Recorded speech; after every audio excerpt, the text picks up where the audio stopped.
Right then. Well, we'll start off by saying welcome to this Audio Engineering Society UK section session, which is going to be on the Dolby Noise Reduction System and why it was so successful. Now, our speaker tonight, I'm sure you'll agree, needs very little introduction. So I'll rattle through just a few points and then give way to the presentation. So I'm delighted to introduce Jamie Angus, who is an emeritus professor of audio technology at Salford University. Her interest in audio crystallized at uh, the young age of 11, and since has worked in a range of fields, both in industry and academia, spanning everything from esoteric number theory through valve tech to super audio CD signals, with an awful lot of other topics in between. She's been an active member with the AAS for 30 years and is an AAS fellow. She's also the recipient of the AES Silver and Gold Awards, both of these for extraordinary contributions as an innovator and inventor in the fields of audio science, acoustics, and signal processing. She's also the recipient of the IOA Peter Barnett Memorial Award. So again, absolutely delighted to welcome Professor Jamie Angus for tonight's talk. Over to you, Jamie. Thank you very much, Steve. Hello, everyone. So what I want to do is to talk about the Dolby system, and I just need to make this thing work.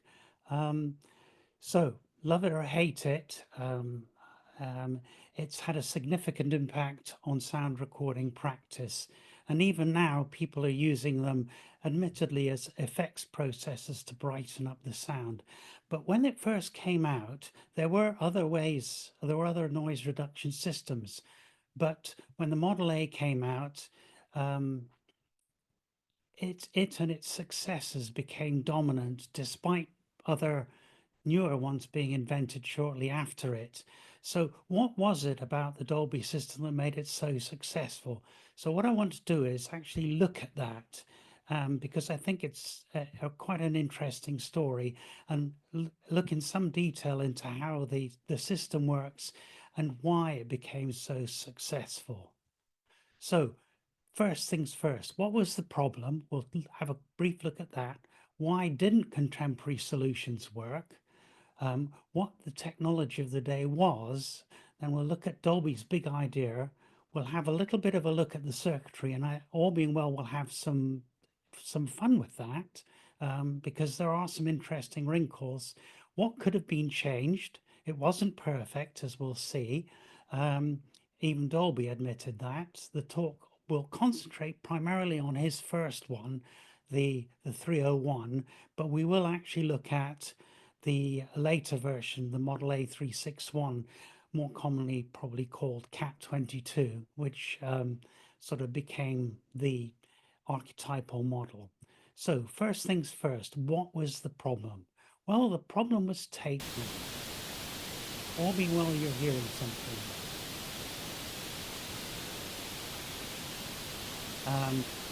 So all being well, people are hearing frying bacon noises, and that was the problem. Tape had noise in it, and there was a limit due to the basic noise on the tape, and then there was a limit at the top end where if you went any more, you got above 3% harmonic distortion. That was considered the limit. I put two tape types there, which were both around sort of towards at the beginning. So tape type 202 was sort of 3M's premium master tape in 1962. So that would have been around when Dolby first introduced the 301, and then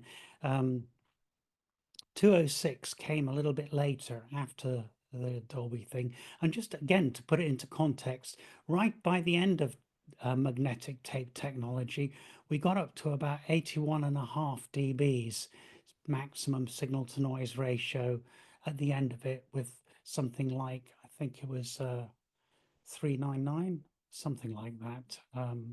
So that was the sort of windows we were working on with analog tape. And of course, we went from 2-track recording and on sort of half-inch tape, sometimes 1-inch tape, to 24-track on 2-inch tape. And as those track widths got thinner, actually the noise and output got less, so your signal to noise ratio dropped. So both of those limited what we could do with tape. Noise was a limitation, although with careful production you could get around it. Sergeant Pepper's Lonely Hearts Club Band was done without noise reduction on tape. There was also another problem called print through, and it's rather a nice example there on the left of text print through from the back of a thin piece of paper. Well, the same thing happened with tape, and the effect of that was to cause both pre and post echo, where the preceding bits of tape would actually magnetize the bit of tape in between them, and you had post echo, which was fine. It sort of felt like reverberation, but pre echo was a real pain. And one of the reasons you stored end out when you stored tape. Query is Led Zeppelin's Whole Lot of Love. I couldn't find an audio example, I'm afraid. Had a pre-echo of towards the end of it, which they ended up just living with.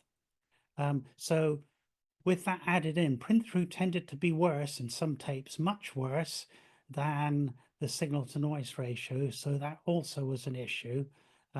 So essentially we had print through and noise, and those were things at the low end that limited our ability to record things. So we knew about this solution in the 60s, something called companding. And the whole idea was that you had a signal dependent gain control, which reduced the dynamic range of the signal before you put it on tape. So you compress the signal into a smaller dynamic range by dynamically effectively adjusting the volume at which you recorded it via a compressor, recorded the reduced dynamic range on tape, and then when you played back, you had a complementary expander system which expanded the dynamic range, and you got a reduced effective noise on the tape. Sounds like a great idea. So, but in order to do it, you needed a variable gain element. There are two different ways of doing it. The VCA was controlled by the amplitude of the signal, and it could either be based on the output, so-called feedback compression, or the input to the VCA, so-called feed-forward compression. In the 60s, usually feedback compression was used because of the nonlinear control of the VCAs, and it helped alleviate some of the issues caused by that. Later on, when the DBX VCAs became available, you could start thinking about using feed-forward compression. So just a bit of terminology. This and some of my other pictures come from a nice little introduction by Ken Gundry, a senior staff engineer at Dolby. If we've got linear amplification with no variation in gain, what we find is we plot input level versus output level, we get a straight line with a slope of 1:1, and that's shown on the left-hand side there. If we have, let me see here, if we have something where the gain turns down as we increase the signal levels, so here's an example of compression, the slope is actually less than 1, and if we go from 0 dB, well, say from minus 10 dB to 30 dB, a change in input amplitude of 20 dB, we'll find the output amplitude's only changed by 10 dB. Now, in order to achieve that, we've got to adjust the gain of the system. That's called compression. We have a slope of greater than 1, we end up having something called expansion. And obviously, if those two things are complementary, the end-to-end result will be a unity gain system, which is what we desire. So a slope not equal to 1 on these diagrams implies that we're changing gain, and that will become important later. If we look at compression, then a 2:1 compressor has a slope of a half and essentially crunches down a dynamic range by a factor of 2. So 60 dBs in would become 30 dBs out. And a 1 to 2 expander would have the reverse slope, and 30 dBs in would give you 60 dBs back out again. Okay, so what was the problem with companding? Because as I said, such systems were around in the 60s, early 60s, when Dolby was developing his system, is on the output due to the expansion process, you suddenly have noise that's audible.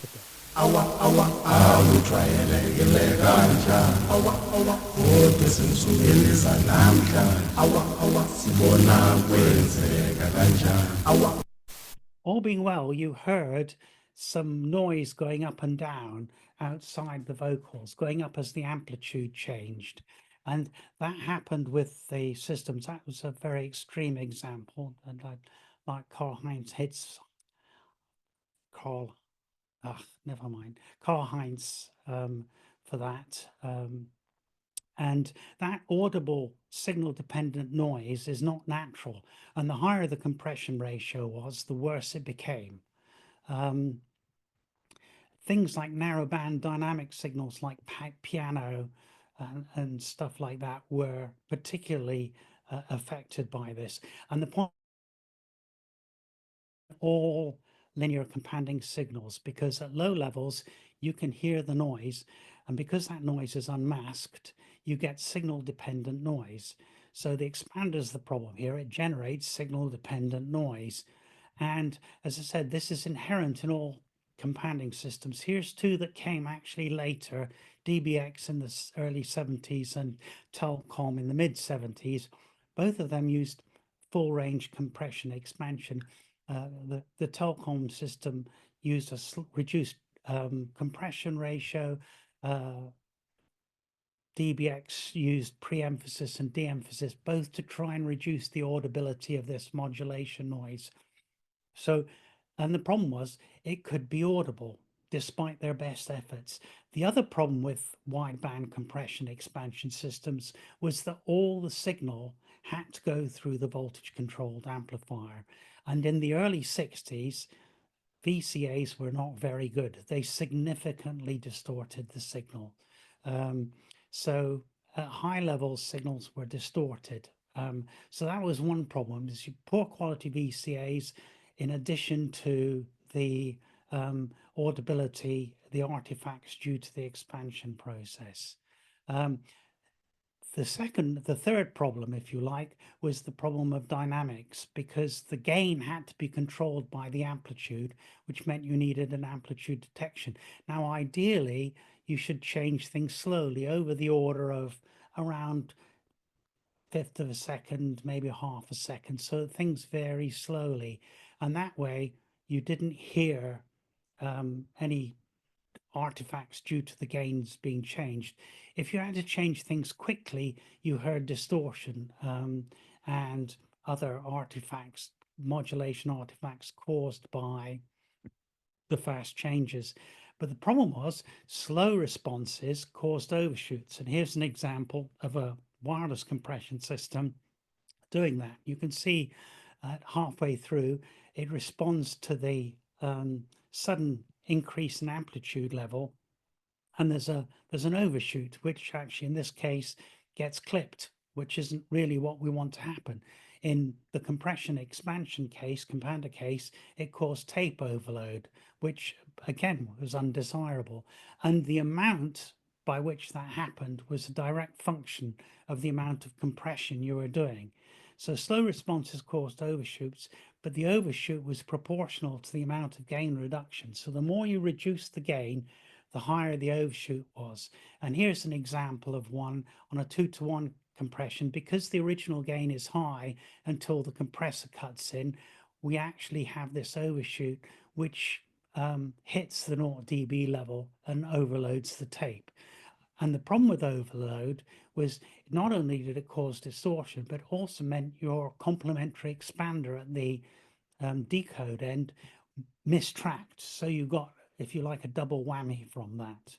So it's a real problem. So a quick summary of why we had a problem in the 60s with compander systems. They caused audible artifacts, tape modulation noise at low levels, overshoot distortion, mistracking at high signal levels. They also increased the frequency response variation of the tape recorder. If you had a 1 dB variation in the amplitude response of your tape recorder, that would come back out as a 2 dB variation. Signal degradations because all the signals went through the VCA and the technology of the day was limited. And also, to be honest, the VCA control ranges of the day were also limited. So what was Dolby's big idea? Dolby's big idea was the principle of least treatment. And what did he mean by that? Well, we're going to go through it in stages. How do you achieve this least treatment? Stage one was don't treat high level signals. The idea being you don't need to treat high level signals. They're loud enough and they mask the noise. So you don't hear the tape noise. Sergeant Pepper's Lonely Hearts Club Band is a classic example of that. Stuff was recorded on tape at a high enough level so that you don't hear the noise. It's very carefully recorded and produced. So the background noise will be audible and there won't be any overload because you're not compressing high level signals. What you have, when you do compress, it's at a much lower level. So any overshoot is, as you can see there, well below the peak level on the tape. That effectively sets a maximum compression level above which you don't compress. So that's part one. That's stage one of least treatment. Stage two is don't compress signals at low signal levels. So below a certain signal level where you can hear the tape noise, you don't compress. So you don't hear the tape noise going up and down because you can hear it. You only apply the variation in gain when you can't hear the noise in the middle of it. So you get compression in the middle. And the net result of that is that you have a bilinear compression characteristic. It's a little bit more complicated than a simple compression curve, and it also limits your maximum compression gain. You know, if you try and increase this further down, you stray into the range where the noise might be audible and you'll hear the noise modulation. So it limits your maximum compression that you can have, the maximum compression gain, and it's a little bit more difficult to implement. Finally,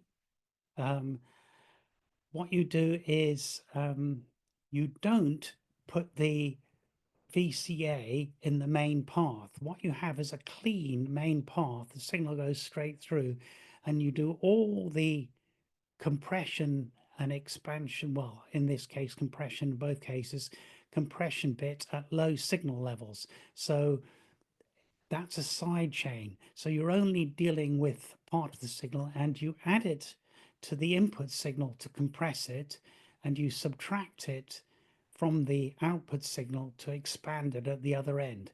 So there are two advantages to this. One is it only handles low level signals, and its high level signals are not going through the processing VCA. It also lets you use exactly the same circuit for compression and expansion. Simply change the sign. Do you add it in or subtract it out? And here's an example. We have effectively a feedback compressor, some filtering, because as we'll see later, we need filtering, your compression, and it's exactly the same circuit in both cases. The only difference is where the source comes from, which is the input for compression, encode, and the output for decode, and add for encode, subtract for decode. So really quite a clever little idea. So what changes? Well, the sidechain actually becomes a limiter. Instead of continually varying it in, what it does is at some point it limits how much signal is fed into the circuit. And here, so here nothing's happening, it's just adding linear signal to linear signal. Then at some threshold, it starts limiting. And at that point, the amount of sidechain signal that comes into the main pathway gets less and less and less and less and less as the signal gets louder in proportion. So less signal is being progressed as you get louder, which is quite a good thing. In the example here, we just showed it simply as a 2 dB thing. In practice, in the Dolby system, the gain was slightly more, 2.16 or 6.7 dBs to make the overall gain 10 dBs. So you got 10 dBs of noise reduction. In fact, you could do a little bit better than just having a limiter by feeding some of your input signal to the detector, missing out the voltage controlled amplifier. You could actually make the limiter switch off when you got to high levels, which was an even better thing for high quality processing. So effectively your sidechain was switched off for high signal levels. So it added nothing to that precious audio signal that you were trying to record. And that, to my mind, is a brilliant idea. However, that by itself wasn't enough. If you did it over the full bandwidth, stuff is still unmasked. So I've got an example here. This is for the frequency range here. We can see that we're sort of operating compression between 60 dBs height of signal and 40 dBs. And you can see that at the limits, the low level, the noise is still unmasked. The same thing happens if you have a higher frequency tone. Same deal. You still have unmasked signals. So the noise could be still audible at the edges of the frequency range, of the audio range. So how do we deal with that?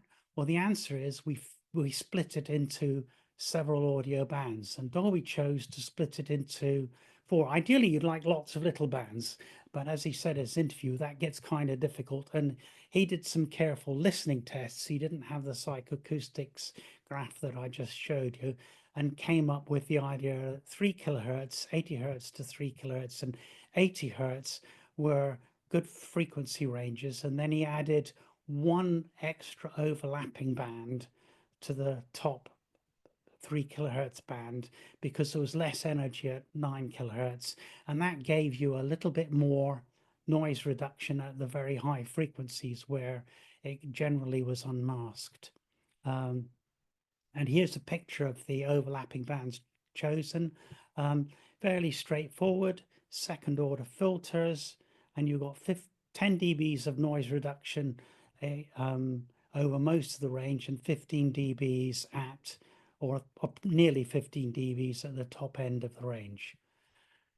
Still not quite enough though. If you actually look at 3 kilohertz is there, and you can see its stuff is still a bit unmasked, not completely unmasked, but partially unmasked or unmasked at those ranges. And Dolby admitted when asked, would he have changed anything? And he said, yeah, really, I would have liked to have dropped that band 3 cutoff frequency down a bit. And I think you can see there that somewhere around 1.2, 1.3 to 1.5 kilohertz would have been possibly a better choice. But of course, once you've set a standard, you can't change it. That's one of the penalties of being first in the field. So that was, if you like, simultaneous masking. What about the dynamic problem? Because we still have this, we want a slow responding compressor most of the time, but overshoots, it will overshoot, which could possibly cause tape overload and distortion and mistracking on replay. Well, the answer is here is that after a sudden change in level, going louder, actually we have a thing called, confusingly called forward, or I think better, post masking, where things immediately after the sudden increase in level aren't heard as easily. And if we look at it in more detail, what we can see here is this is a logarithmic scale, but if we can change things within 5 milliseconds of a change in amplitude, can catch that overshoot peak, artifacts due to distortion, artifacts due to fast response would actually be inaudible, provided we respond quickly enough. So the implication there is what we want is an integrator, a detector with two time constants. In general, a slow one, so we don't hear the changes. But if something changes quickly, increases really quickly, it reacts quickly. And because it reacts quickly, we won't hear it because it'll be hidden by this post-masking effect. And in fact, that's what Dolby did. This is a rectifier, full wave rectifier, did a little bit of filtering there, but and then had this integrator circuit here. And the interesting bit here is these diodes. And essentially, if the signal is varying slowly, we have a time constant of about 100 milliseconds. Actually, it's different depending on which band. The two higher frequency bands, 3 kilohertz and 9 kilohertz, had 50 milliseconds response time, but the lower frequency bands had 100 milliseconds time constant.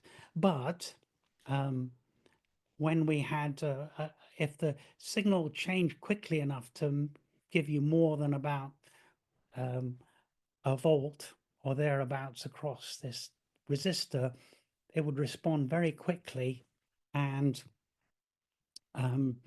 if you like, snap down that peak. Dolby also put in some limiters into his circuit, actual diode limiters, to catch, as belt and braces, to catch any sneaky peaks that came through if this circuit didn't work. So putting all of that together, we end up with this circuit, which is identical for every single channel in the processor. It's a sidechain consisting of a filter going in, a voltage controlled attenuator, as it so happens, with a limiter just to catch peaks that escape the VCA, a feed forward circuit to turn the limiter, this VCA limiting amplifier, off at very high signal levels, an amplifier that effectively sets a threshold, and a detector to control the VCA. And Dolby used a diode voltage controlled VCA in his 301 unit, which is a very simple device, essentially an input resistor. We'll look at it, actual circuit, in a minute, and a diode. Obviously, this signal has to be very small, otherwise you're going to explore the nonlinearity of the diode. So we're looking signals on the order of 50 millivolts there. But if we vary the current through this diode, the impedance of this diode changes as a function of the control voltage. It's 25 ohms at a milliamp of current flowing through it, and obviously gets bigger if the current drops, gets even smaller if the current goes up. And as I said, the real problem with it is it needed very small signals to avoid any harmonic distortion. So let's move on to the circuit. Oh my goodness, that looks a bit scary, doesn't it? Let's break this circuit down into building blocks. And if we do, we can see the blocks that we saw before. Here's the detector. The nonlinear integrator is actually off on a separate board. So it's not actually visible in this circuit, but there's the detector. We had an amplifier there that set the threshold, and this is a limiter circuit to catch, limited at about a volt or thereabouts, or plus or minus 0.6, to catch any stray values.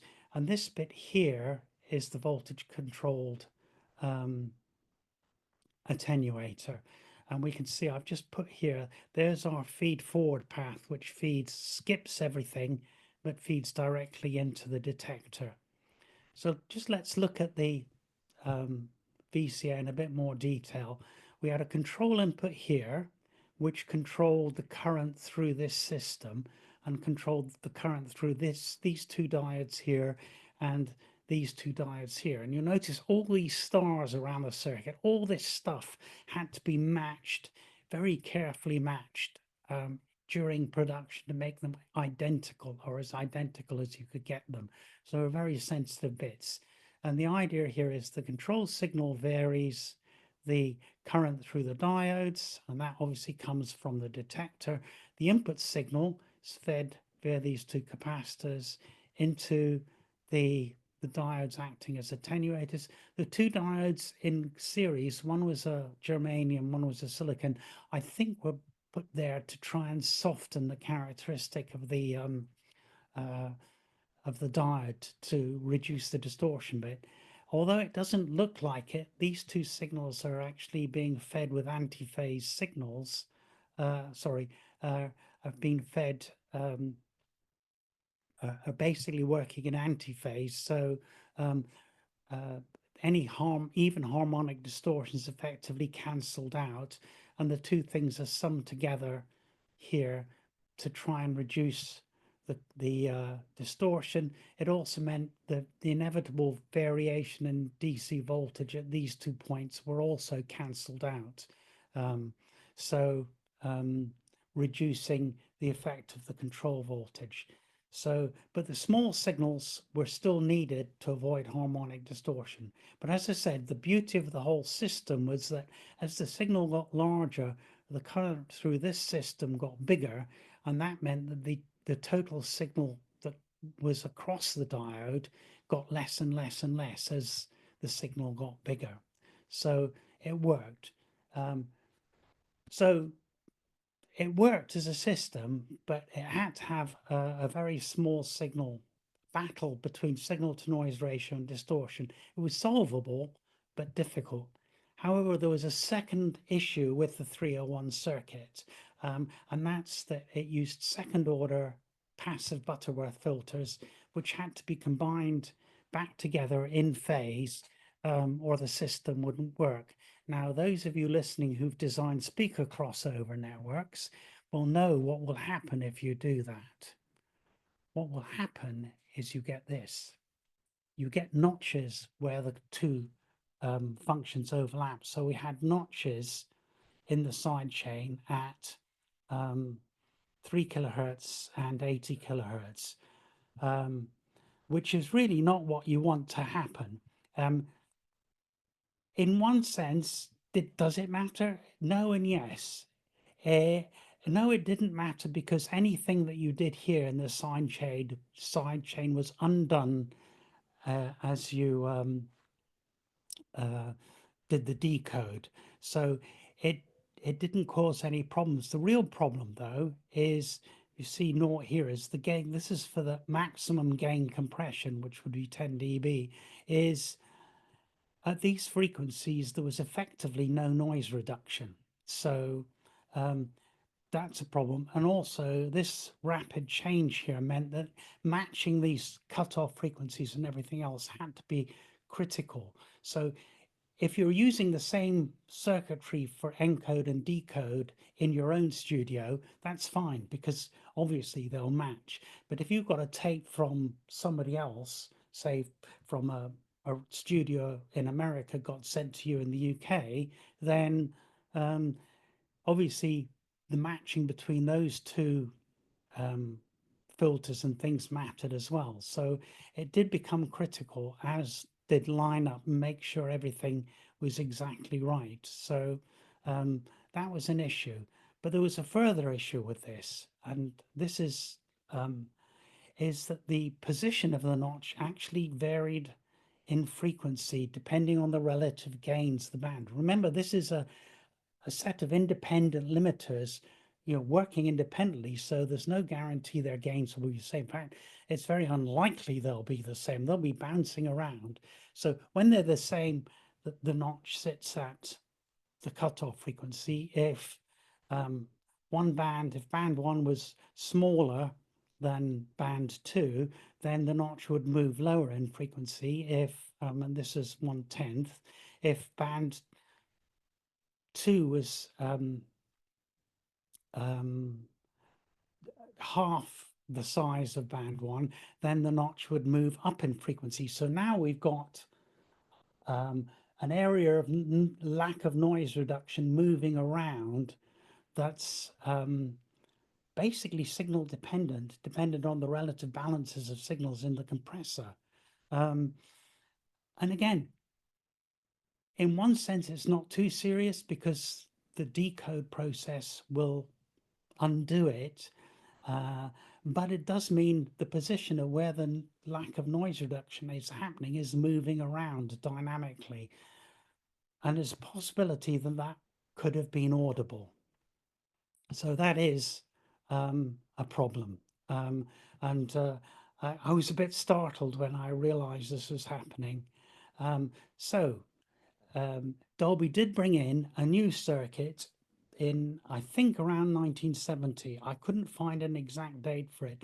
It's a much simpler circuit, as you can see. We'll break it down to the blocks in a minute. But it used FET voltage controlled attenuators, and it also used a different filtering approach. So let's look at what happened. So there's our breaking it down. And again, we have our voltage controlled amplifier, which we'll look in detail a bit later, a simplified limiter that now used silicon diodes and much less complicated circuit. You'll notice there's less transistors, a lot less transistors in here, and still got an amplifier, and we've still got here the signal input is being fed forwards here and applied to the amplifier, missing out the detector and the limiter and everything else to give us that desirable turn down, making it switch off at high signal levels, and then into detector, which almost hasn't changed. It's almost identical to what was in the 301, but there is one little change, and that change is there.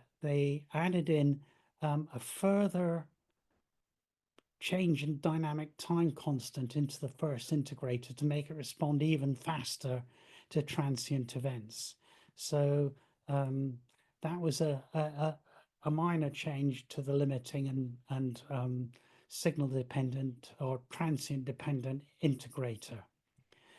Okay, so the VCA. The VCAs used field effect transistors, which actually can handle much higher signal levels than a diode voltage controlled attenuator. I think the reason they weren't used in 1965 is although they were available as a component in 1965, they were a very new, somewhat hard to get, and probably quite variable components. So it was probably just a bit too risky and possibly just a little bit too expensive to use them. But by the 70s, they were more readily available. And you can use them singly or as in the Dolby system in a cascade to get a slightly wider range. And if you add half the signal voltage to the control voltage, you actually reduce the distortion further and give it an even better signal handling characteristic. And that's exactly what Dolby did. Again, it's a feedback compressor, so the DC control voltage came back and control the two FETs.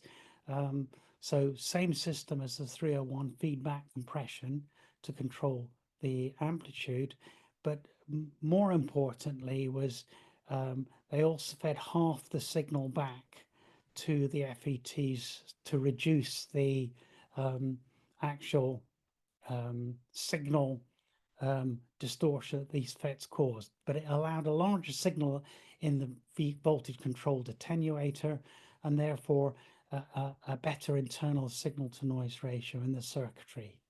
The filters were also very different. And the filters actually were implemented using an active second order filter, but in one particular case, they subtracted the output of the second order filter from the input signal to form the high pass and the low pass output for band 2. So band pass is derived by subtraction. You get linear phase, so that's a plus. You don't get these notches on addition, but you can see here, this is from a thing on crossover design by Ashley. First order filters don't have this problem, but a second order filter here is this little bubble here. Second order, you'll get a little hump before the cutoff, and then you have a first order roll off ultimately. And this is what it looks like for the new filters in the 361.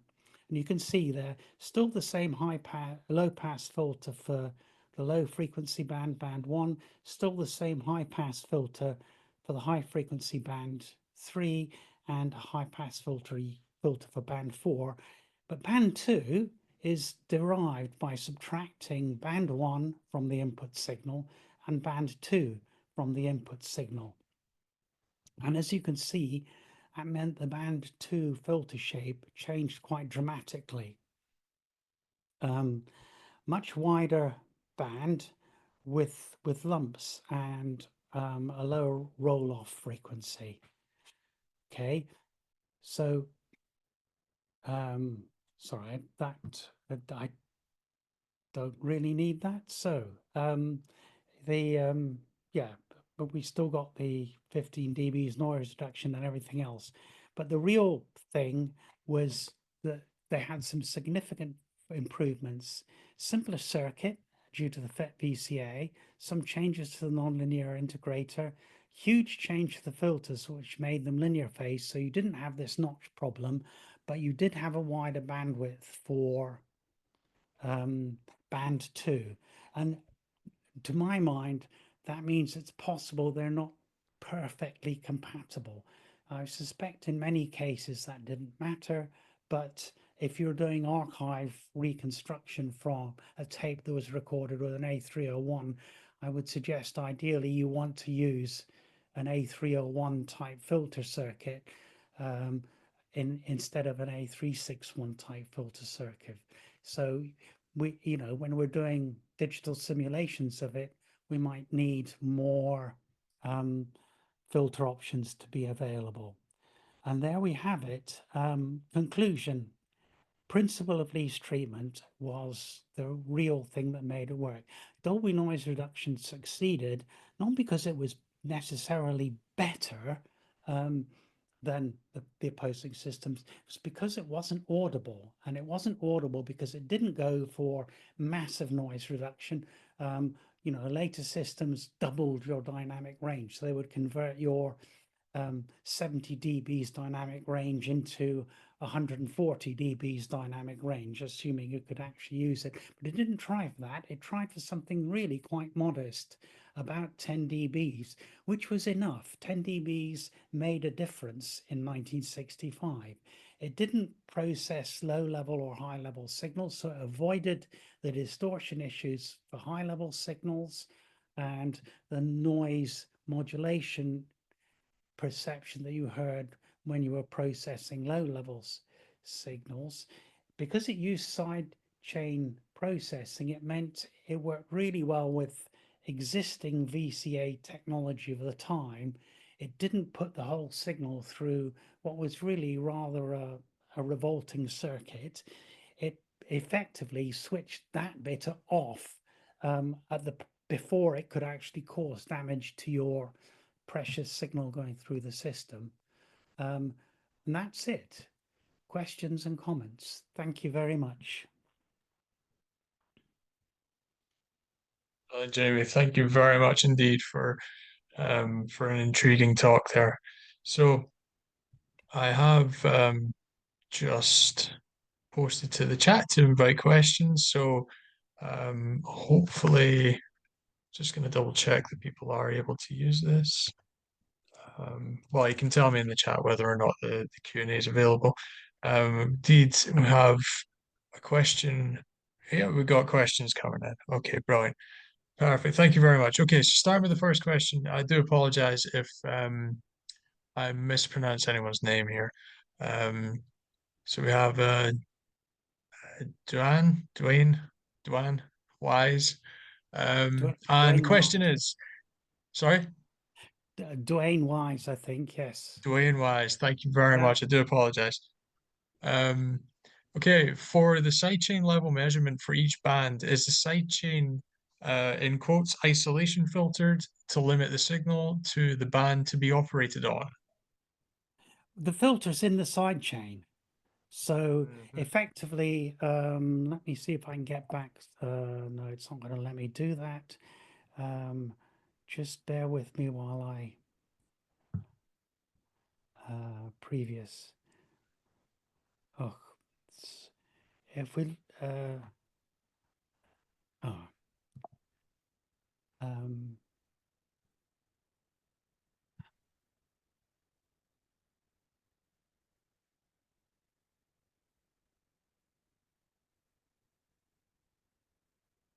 sorry, bear with me. I'm trying to get rid of the laser pointer, and then all being well, I can go to previous. Right. If we go to the block diagram, Dwayne, um,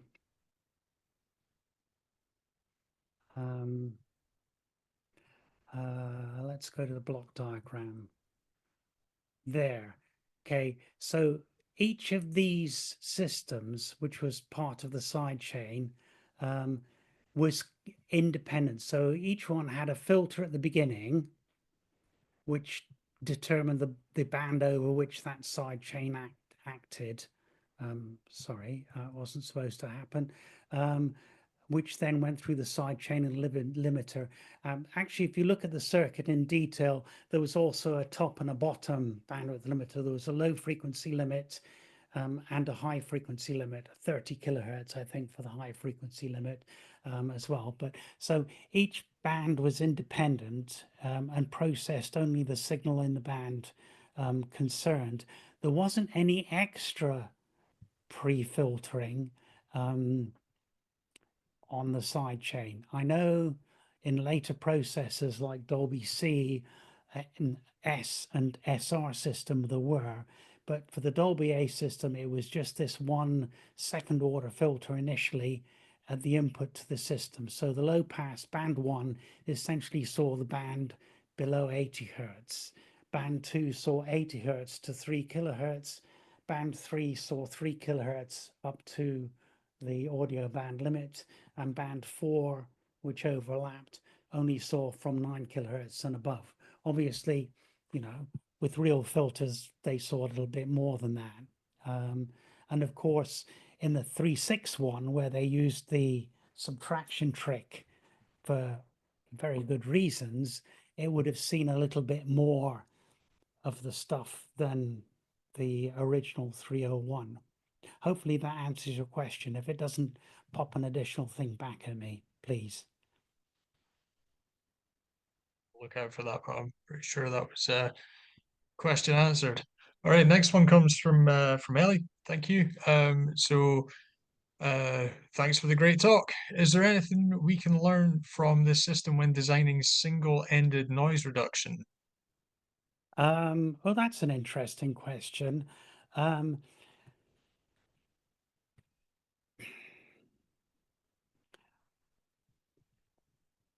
that's actually a very interesting question.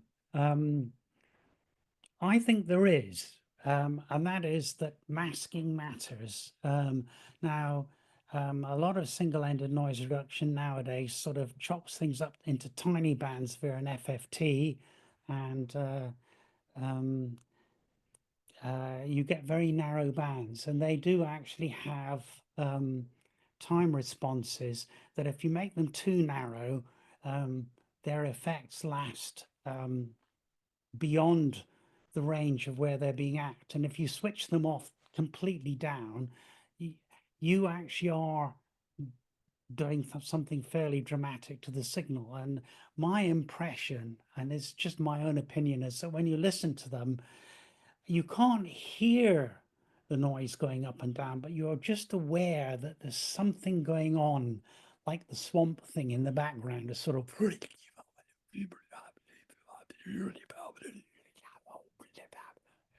which I find very disturbing. And I suspect if you didn't chop it right off, but dropped it by a smaller amount, that effect would be reduced. So maybe there is something we can learn, but also the idea that if you the least treatment, you do the minimum you need to get away with it. And going to super narrow bands has time consequences. In fact, if you got access to the AES videos, I talked about this in my HiSA talk 2 years ago in Helsinki. By using constant bandwidth filters, which is dead easy to do, you're treating the signal more than you need. If you actually use progressively wider bandwidths as you go up in frequency to match the way our critical bands work, you'll get better time responses at high frequencies compared to an equal band approach. And again, you're effectively doing a principle of least treatment to applying to it. Can you proliferate compact? Why was it so bad? Does that, sorry, again, hopefully, Ellie, I've answered your question, or Eli, but drop back into the Q&A if you want something more. Yes, I mean, Dwayne, just to add to that thing, we could have, but you've got to remember that components were really very expensive in 1965. I can remember how expensive they were. It would have been possible to have put an additional filter just before the amplifier and the detector to further limit the bandwidth of the signal. And that would have been probably a good idea, but they would have cost a lot more money and made the circuit. I mean, the circuit already was a very big rack of equipment, and I suspect ran quite warm. So it was one of those bounces. I notice I've got Conrad Cook saying, can we comment on the proliferation of Dolby with consumer compact cassette? Well, it wasn't necessarily bad. If you had a well set up wide bandwidth recorder, then Dolby B actually worked quite well and gave you a useful reduction in signal to noise ratio. I mean, all right, confession here, my first ever cassette recorder was an Akamishi. Basically cost me all my summer earnings for an entire summer to buy one. Yes, it was that expensive, and that was the bottom end of the range.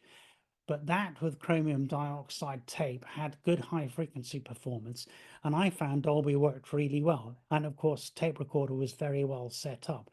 The problem with Dolby B was actually alluded to by Dwayne earlier on, is it didn't limit what frequency range the detector saw controlling the filter.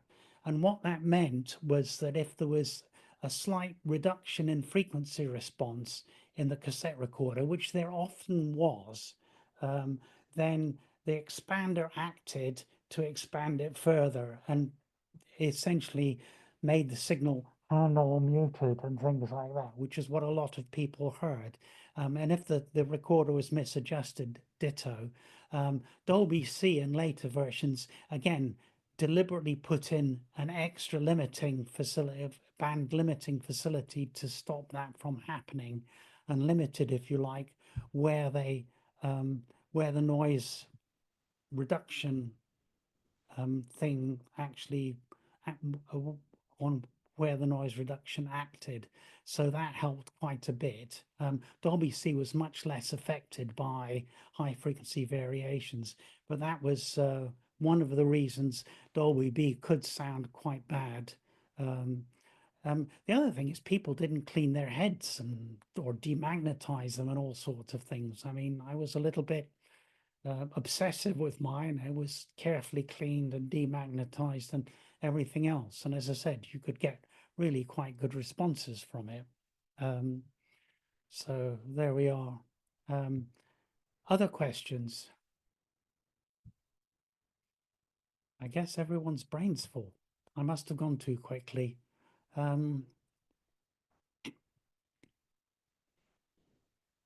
I'll dive in with one if I may. It's just I think I might be wrong, but I think right at the start of the talk you mentioned that this is still being used as an effect. I was Yes, they is that are. the case?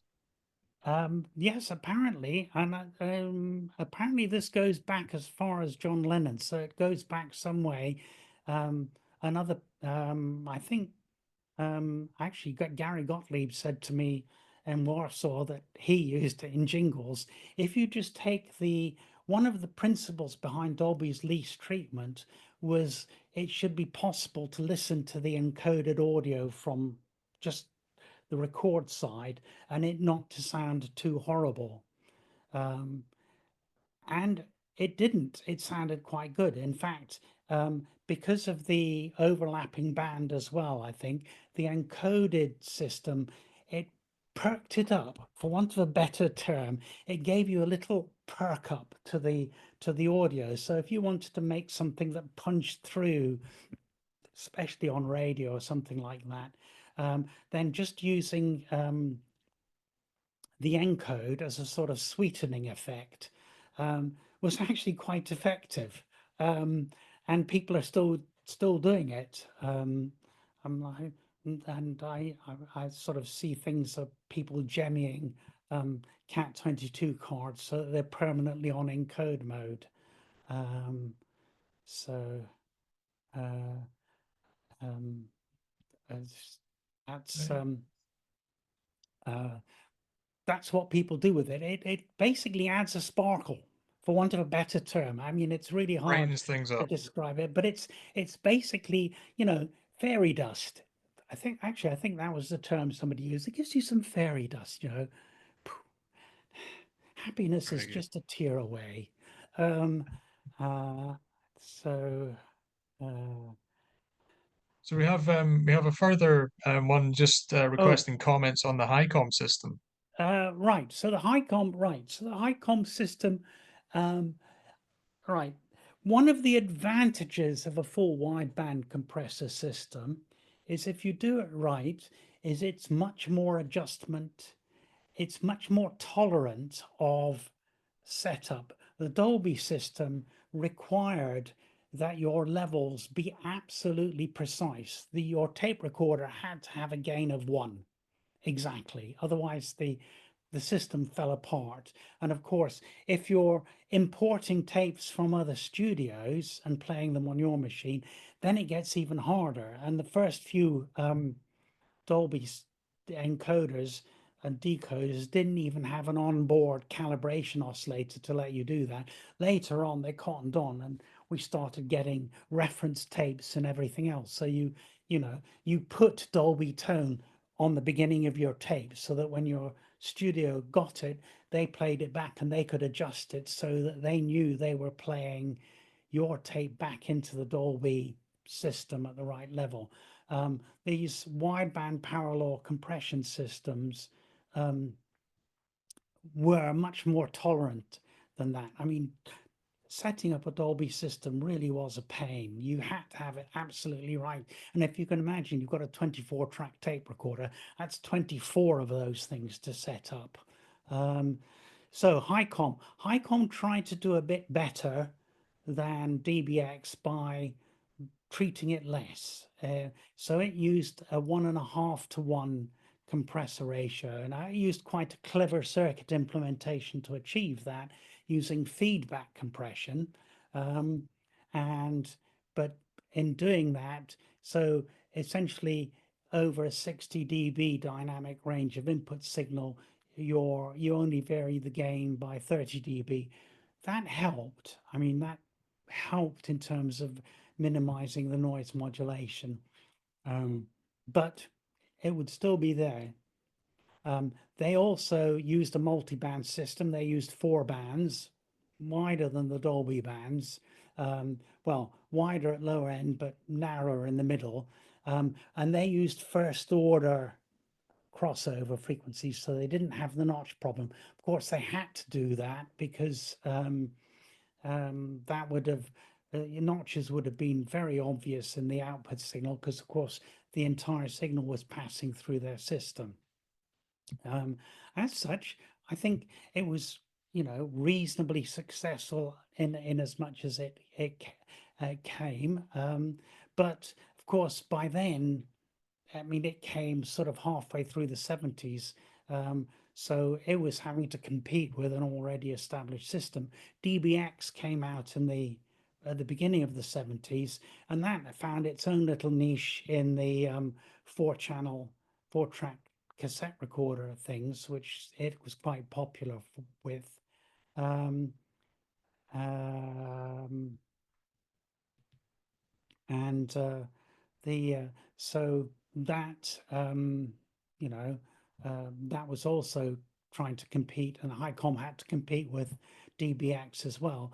I suppose while we're talking about other systems, we should mention Berwyn, the Berwyn noise eliminator, or the Berwyn noise modulator, which did 3-to-1 compression. So it would compress 60 dBs dynamic range.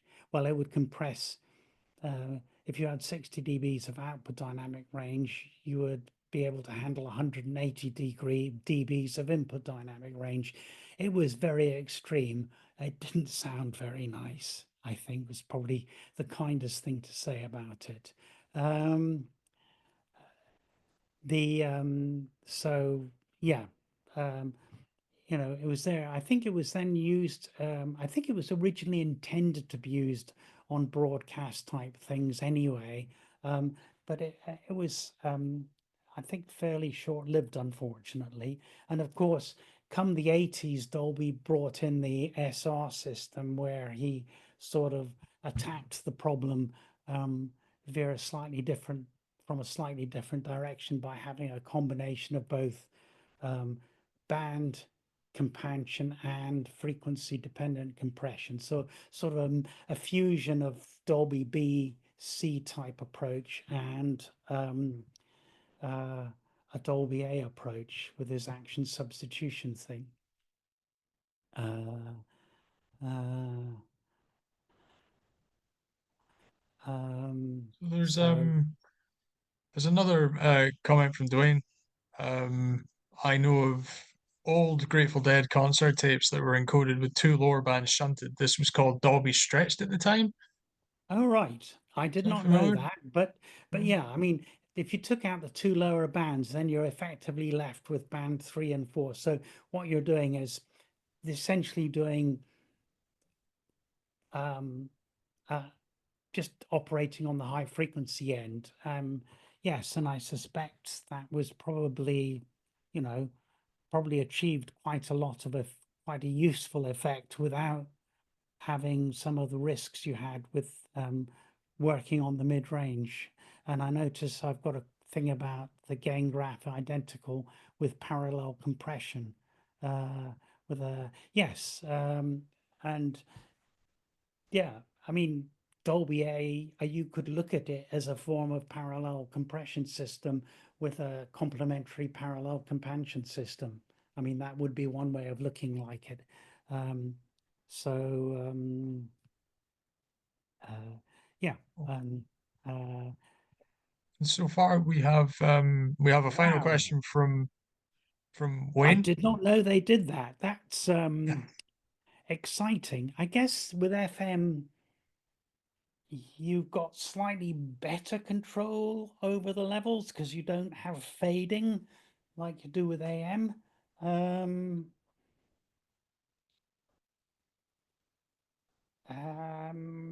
I wonder how many people, but if they were using Dolby, I assume they were using Dolby B or something like that. Hmm, that probably was quite interesting. I don't know. Yeah, I mean, I know a lot of people with cassettes. Um,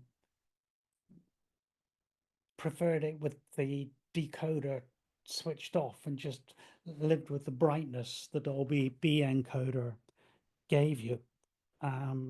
So uh, yeah, I don't think that was ever done in the UK because I put it this way, I don't remember it being used in the UK. Now it may be, and again, this is context here. In America, you would have been struggling because of the coverage area and distances in the USA, UK had a fairly closely spaced set of frequencies run by the BBC. So um, you tended to have better FM signals available to you, and perhaps the need for um, a noise reduction system on your FM broadcast was less. The I know the usual advice if people said my FM's a bit noisy in stereo, it was get a better aerial, um, you know, and essentially get a bigger FM signal into your receiver. And, you know, to be honest, once you did that, it sounded pretty good. So I suspect this a difference in the geography of the two countries meant it was less required in the UK. Um, so yes. Other questions? It's your last chance to ask me some questions. Do let me know if I went too fast. It would be helpful for me to know that, because I do have a tendency to do that on Zoom because I can't see the audience. You know, I can usually see the panic in people's faces if I go too fast, if it's live. And No, rest assured, Jamie, all that's coming through are thanks um, and I expressions of I decided lecturing is very similar to being a stand-up comic in that heckling from the audience is a good sign usually. Um, no, so it's only positive heckling so far. Um, so but one further question from Jonathan. Um, would you credit Dolby as having superior marketing compared to other systems as part of their success? Certainly, this may be the case um, with Dolby Atmos versus Ambisonics, for instance. oh right. I think there are two things. All right, Ambisonics. I think Ambisonics is a really sad story because at the time, if you were doing research funded by the government or at university, there was something called the NRDC, the National Research and Development Corporation. Um, and I think the kindest thing you can say about it was run by incompetence.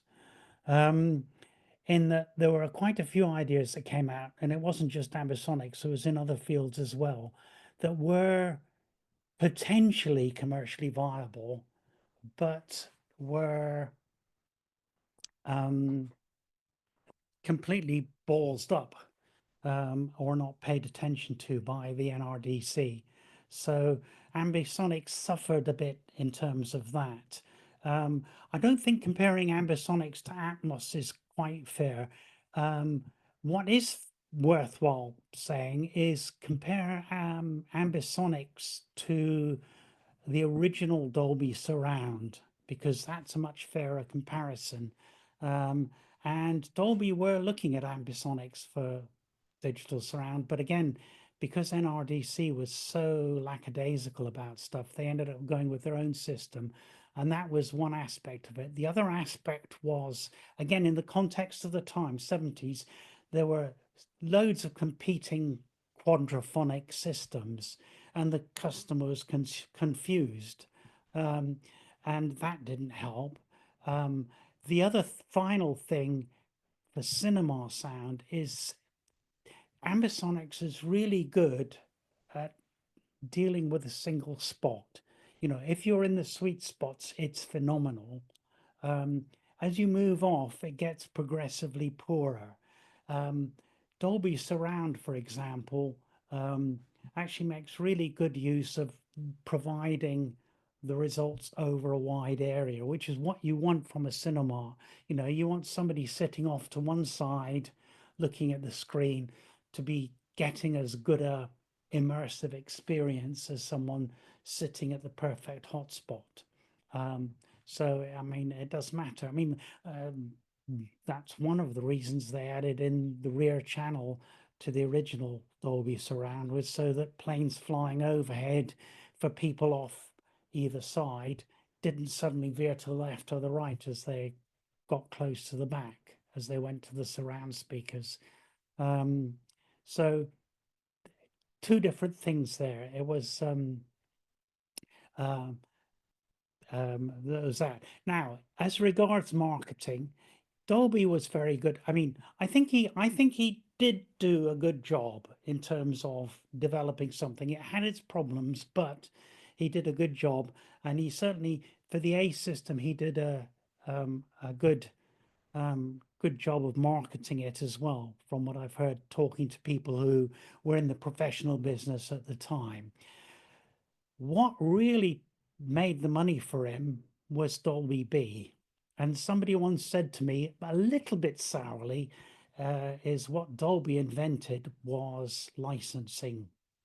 And that's a fair comment, because you could buy a Dolby B encoder for cassette tapes just by paying the money for the professional kit.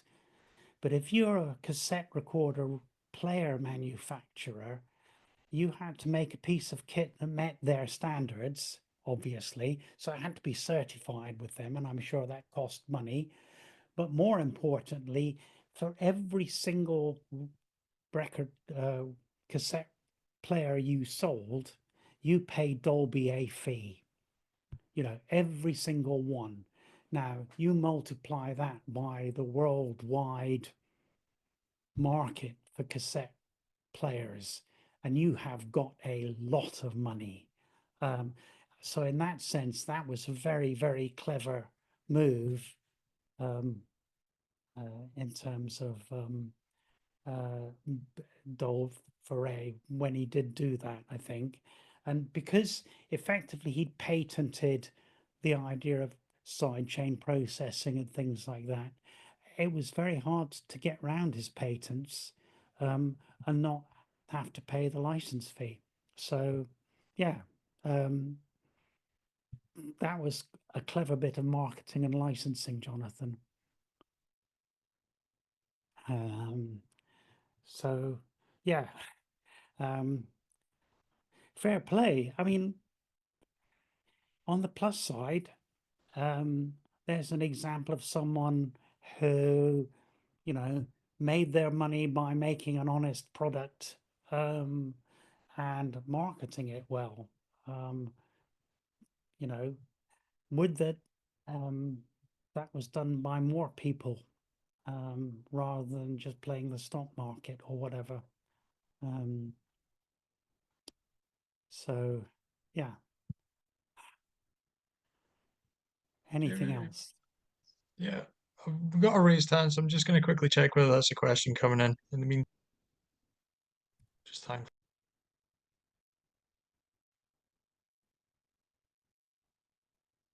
Oh, thank you, Philip Plunkett. Because I was searching everywhere for the actual date for the Cat 22. So you've got number one. I think that is pretty definitive. Awesome. 1970. Thank you.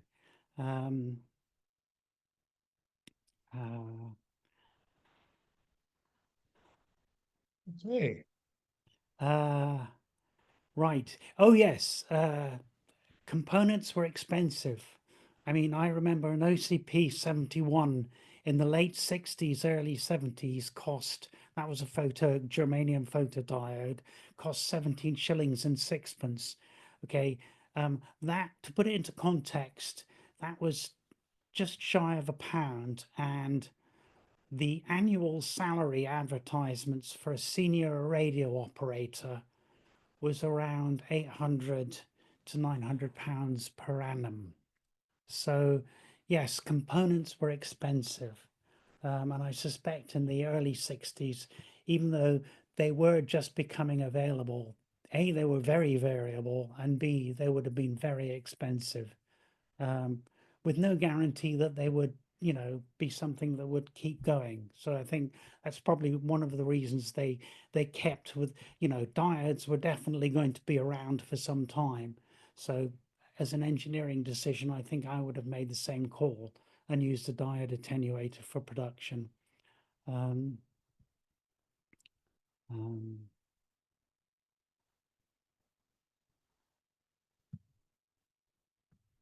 Okay, we have one. Well, we'll say we won't say one last one, but we've had one just come in now.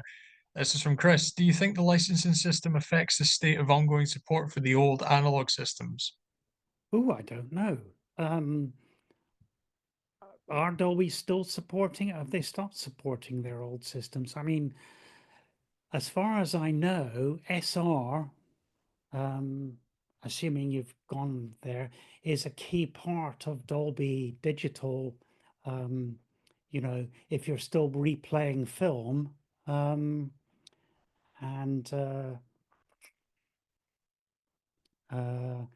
you know, because it's how they handle the inevitable dropouts you get from the Sprotic things. Right. Okay.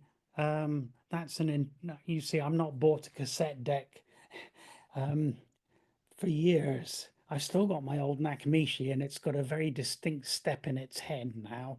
Um, so yes, I mean, I would imagine that the consumer formats are no longer being licensed. And I suspect, you know, buying the chipsets for them and things is probably a bit like trying to get new old stock vacuum tubes. Um, you know, becoming for some types rocking horse droppings.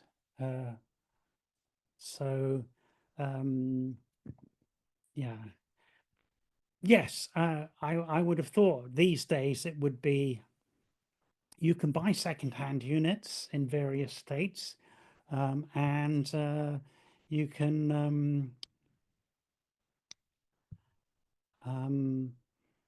have software versions. I don't know, do they have to be licensed by Dolby? I did wonder that. I mean, if you had a Dolby B or C, because that's the obvious thing to do is have a software implementation, digitize your tape raw, and then um, use a Dolby um, processor and software to deal with it. Certainly do that if I was archiving. Of course, you would hope somebody put a Dolby tone on the tape so you have some idea of where the level is. But I suspect for consumer tapes, that's a bit too much to ask for. Um, so, I mean, I think the interesting thing here is certainly for A and SR and I mean the difference between A301 and A361 I think is interesting because of the filters being different. And I think if you're an archivist trying to get this stuff onto digital, obviously you get it linear onto digital as soon as possible while you've still got a tape that's playable. But when you're trying to do the decoding in terms of software, you are actually going to need to implement both systems, I think, to have a viable archive retrieval system. So I have it's just no idea popped what, up in the Jonathan, I've got no idea what THX noise reduction is. I'm really sorry. Um, you've exceeded my knowledge. Um, curse you, I'm going to have to look that up now. Um, so, yeah, right. Well, I don't know if there's anything left to go or not, but yeah, it's yes. I mean, I've got an old cassette deck which I haven't actually tried using for a while. I'm told the real issue with a lot of them is the rubber components go, and they're generally not replaceable, which is difficult. Um, yeah. uh, so, Okay. okay. Well, Well, everyone, I think we're getting towards the near. What are we doing for time? I think we're probably getting near the end of our allotted time. Uh, yes. Oh, right, Bill. Okay. Yes. and I really wonder about that. That's what I thought happened, is people would just bang it through whichever processor they had. And the um,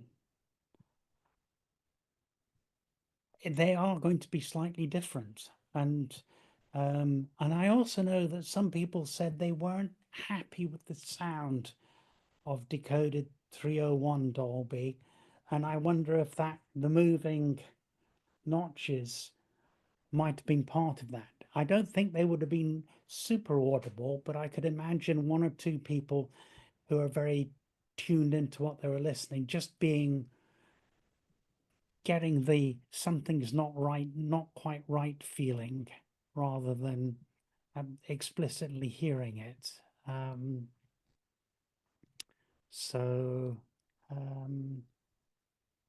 yeah, I hopefully you've all found this interesting. As I said, I think we're going to have to close it down soon, because is it about, what's the time? I can't see my time.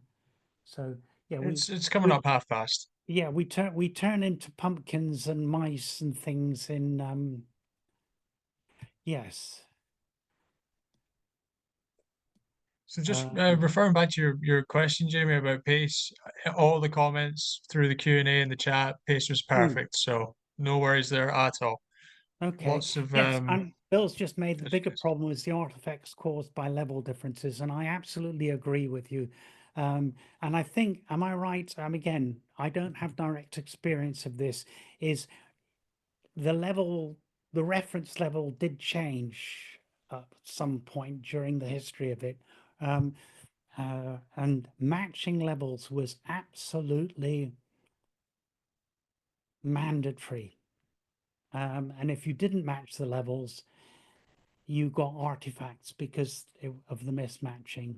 Um, and that was definitely a problem. And, if you want a criticism of the Dolby system, is this requirement for utterly precise matching was an issue. And especially if people had poor production practices and didn't put tones on the front of the tape. Really, you should do that. Whatever you do, you should put line up tones at the front of the tape. But some people didn't do that, and is, if you're an archivist, a real problem. Maybe someone should have now there's a neural net project that I'd like to see. An auto Dolby level setup thing, using a neural network to minimize the artifacts. That would work. That would be an interesting project. Just throw that out for someone. Um, um, Actually, Bill, SR would have been still level dependent. I think it still was level dependent, but because it was um, only a 2-band system and a sliding band system, it would have been a bit more tolerant. And it also had some extra filtering in there to avoid. I mean, that's the other bit which we haven't talked about, is stuff happening outside the main audio band, because that detector chain wasn't properly protected. Um, in both B and A, then stuff happening on the edges to the outside of the audio band, top and bottom, could affect your level setup. And that would be a problem. For example, extra main hum on the replay compared to the record could cause mistracking on the levels of band one. Um, so, from C upwards, including SR, they put in, as Dwayne Wise said, they actually put in deliberate band limiting into the sidechain process so that it didn't try and do things outside the audio band. And if you like, that's just a further refinement of the principle of least treatment. I think in 1965, it would have been just too difficult to contemplate in terms of circuitry. Aren't we all glad we went to digital? Well, digital's like the girl with the curl. When it's good, it can be very, very good. Um, uh, so yes, the MPX filter to get rid of the 16, 19 kilohertz tone was one of the examples, but it really needed to be built in. I mean, Dolby C, I think, limited the signal above 10 kilohertz. It didn't do any noise reduction. The argument being that you couldn't hear it anyway, so why bother? And that meant it was a lot more consistent. And I think SR and S as well did similar things. So they were a lot less sensitive to the whole level sensing, keeping everything clean bit. Um, so, right. Thank you everyone for attending. I think, and I hope you all found it interesting, and it will go up on the website at some point. I'm quite happy if you send me an email. I'm quite happy to send a PDF version of the slides to you. I can't really send a PowerPoint version because I'm not well. I can send a PowerPoint version, but I think I might end up having to remove one of the audio examples. So a PDF version avoids all that, but I'm quite happy to do that. So take care, everyone, and thank you for listening. Thank you very much, Jamie. Brilliant talk. Lots of thanks coming in. So really appreciate that. And we'll look forward to having this up online for Yeah. further exposure. Thank you also to everyone for joining us tonight. And hopefully we'll see you again.